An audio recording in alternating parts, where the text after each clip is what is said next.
Bon, après 6 ans, Hollow Knight Silksong est enfin sorti, et quel chef-d'œuvre! Je pensais pas que le jeu ferait mieux que le premier, et pourtant il est vraiment au-dessus en termes esthétiques, mais aussi en termes de gameplay, et surtout en termes de difficulté. Putain que ce jeu est dur! Mais heureusement, aujourd'hui je suis là pour vous filer des astuces et pour vous aider à compléter le jeu, ou l'âme d'acier pour les plus déterminés. Et aussi juste vous balancer plein de secrets et de fun facts intéressants mais complètement inutiles. Et je vous rassure, pas de spoil majeur normalement. Et au pire, ça sera indiqué dans l'astuce. Bon, commençons. Dans Silksong, il y a une quête similaire à celle des larves du premier opus. En effet, un PNJ du nom de Muksha, le maître des puces, va vous demander de récupérer toutes les puces perdues. Et bien, remplir le premier vœu de cette quête va tout simplement vous permettre de skip Elbrum, le boss de Sombreval, puisque lorsque vous reviendrez dans l'arène, les puces iront installer leur caravane, éliminant Elbrum au passage. Et si jamais vous voulez vraiment faire ce boss, mais que vous galérez, vous pouvez quand même demander de l'aide à Garmon et Zazar, qui se trouvent ici à Sombreval. D'ailleurs, mini débat, vous préférez les larves ou les puces? Perso, je suis team puce. En haut des terres lointaines, il y a une boutique qui vous demande de payer à chaque fois que vous voulez y entrer. Ouais, ultra relou. Mais en fait, une fois à l'intérieur, vous remarquez un petit rouage. Vous n'avez qu'à le briser pour ne plus jamais avoir à payer pour entrer. Cependant, cela va influencer certains événements du jeu. Donc attention. Bon, Probio c'était un boss assez fun, et surtout un excellent comédien. Et ouais, je suis sûr qu'il en a eu plus d'un d'entre vous. En effet, il est pas mort. Vous n'avez qu'à essayer de le frapper, ou juste à vous éloigner et revenir pour voir qu'il fait en fait simplement le mort. Et attention, spoiler acte 3, après votre combat contre Trobio le tourmenté, et sa majestueuse et dramatique sortie de scène, vous n'avez qu'à revenir dans la salle et attendre qu'il pointe le bout de son nez avant de fuir en vous voyant. Et bon, dernier fact sur Trobio, je vous jure, il s'appelle comme ça en référence à son comédien de doublage, Matt Trobiani. La surcharge de plasmium est un événement que vous ne pouvez déclencher que lorsque vous utilisez un emblème spécifique, l'emblème de l'architecte, puisqu'il vous permet de recharger vos outils sans vous asseoir sur un banc. Et grâce à ça, vous pouvez vous injecter le plasmium jusqu'à atteindre la surcharge. Sous cet état, vos cœurs sont remplacés par des cœurs bleus qui se régénèrent avec le temps. Cet état disparaît lorsque vous asseyez sur un banc. D'ailleurs, je trouve ça amusant que les cœurs bleus se régénèrent seuls, parce que pour tous les joueurs du premier opus, vous savez que les cœurs bleus, c'était justement les cœurs impossibles à soigner. Si vous êtes trop fort pour Silksong, vous pouvez débloquer directement le mode âme d'acier dès votre première run. Pour ça, rendez-vous dans le menu bonus et tapez le Konami code haut haut bas bas gauche droite et voilà, vous avez le mode âme d'acier. Bon courage car c'est un challenge vraiment difficile. Lorsque vous appuyez sur votre joystick droit, Hornet fait une sorte de provocation.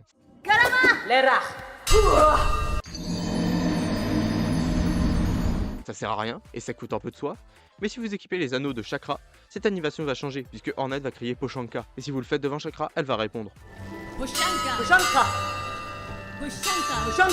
Et d'ailleurs, la voix d'Hornet est légèrement plus grave que dans le premier Hollow Knight. C'est une sorte d'indice sur le fait que Hornet a vieilli. Et oui, c'est particulièrement inutile comme fact. Bon, attention, spoiler acte 3. Il existe un boss légèrement caché qui vous demande de buter beaucoup de corbeaux, puis de vous asseoir sur un banc. À ce moment-là, vous avez une chance d'être convoqué par le tribunal des corbeaux. Il s'agit d'un combat de boss assez simple, où vous devez affronter plusieurs vagues d'ennemis, puis le père Corbeterre. Le combat n'est pas exceptionnel, mais j'aime beaucoup sa mise en scène, et il vous permet d'obtenir un souvenir. Le run back de Bill Sack est probablement l'un des pires moments de Silksong. Pour ceux qui ne comprendraient pas ce terme, il désigne le chemin que vous devez faire pour retourner à un boss. Et celui de Groal le Grand est vraiment insupportable. Entre le chemin immense, les ennemis et l'horrible horde à faire avant le combat, ce passage là pour vous faire passer un mauvais moment. Mais heureusement, Team Cherry a eu la bonté de mettre un banc caché ici. Perso, j'aurais adoré savoir ça avant de vaincre le boss. Il existe un ending secret que vous ne pouvez obtenir que pendant l'acte 2, durant une quête spécifique, la quête de la sorcière. C'est une quête assez longue, dans laquelle Hornet est infecté par une sorte de parasite qui l'empêche de canaliser sa soie. Et si vous êtes soudain pris d'une envie d'aller terminer le jeu pendant cette quête, eh bien vous débloquerez une fin particulière dans laquelle Hornet et la mère supérieure soie semblent avoir fusionné pour créer une abomination. Bon, j'ai menti en disant que je reparlerai pas de Trobio. En fait, il y a un dernier secret.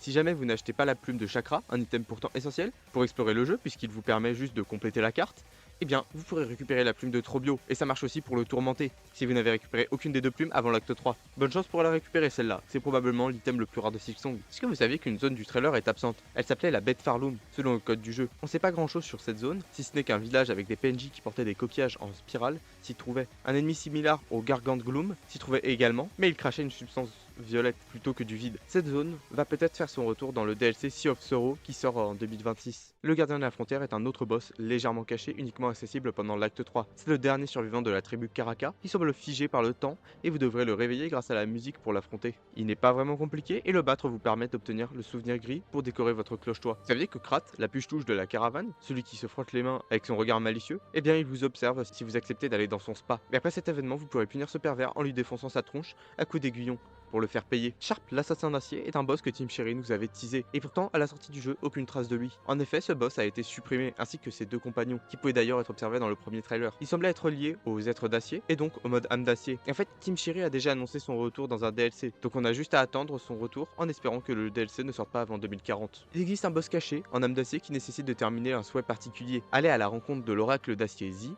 un personnage exclusif en mode âme d'acier. Il est dans une grotte à droite des marchés érodés, derrière un mur destructible. Sa quête vous demande de trouver 3 lieux aléatoires qui seront indiqués sur votre map.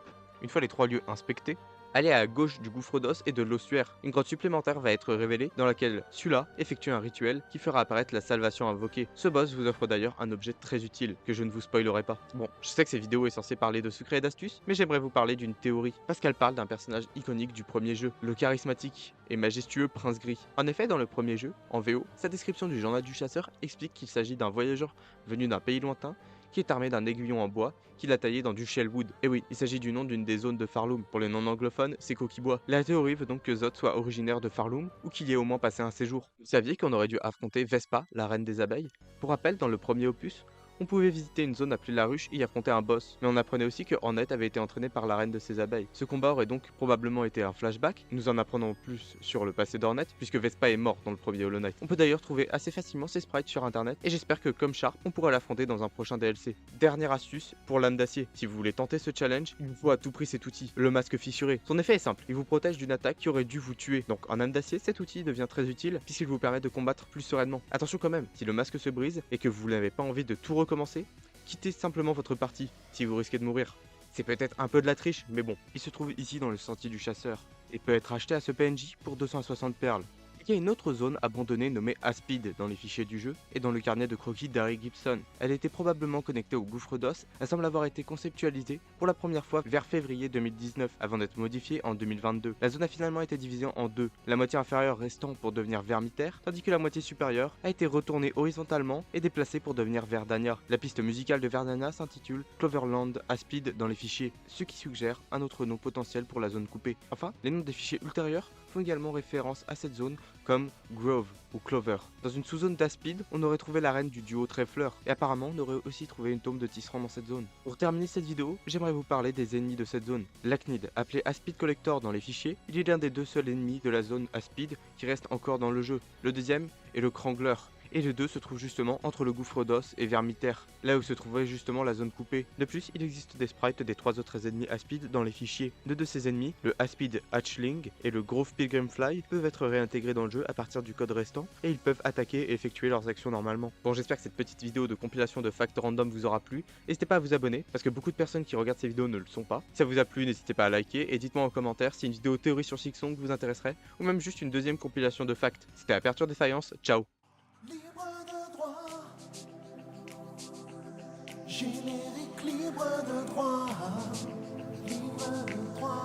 Cette chanson est à moi, YouTube l'enlève pas, c'est libre de droit.